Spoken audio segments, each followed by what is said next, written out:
سلام، خوبی شما؟ سلام، متشکرم.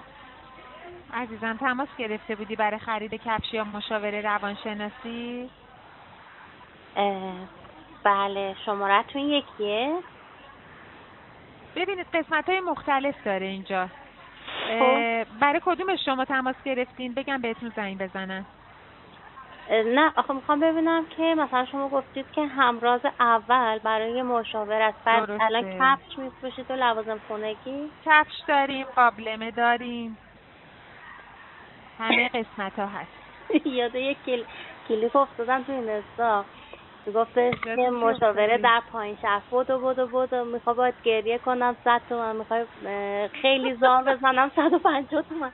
حکایتش شما شده. الان در چه ساعتی هستی؟ جان؟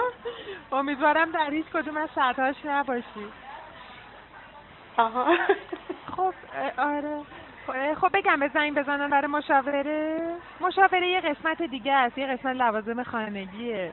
آخه چطور شمارتون یکیه؟ شماره ها خب یکیه چون ما پشتیبانی هستیم. آها. شماره هامون یکیه.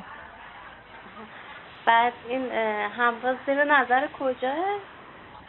همراز اول دیگه. خب میدونم هست زیر نظر سازمان روانشناسیه دیگه همه اینا. آها. بعد مسئولش کیه؟ مدیرش کیه؟ مدیرشو نمیدونم والا، اونا قسمت دیگه هن. من فقط بهشون شماره میدم، اونا دیگه با تمام میتونی بری سایتشون رو بخونی.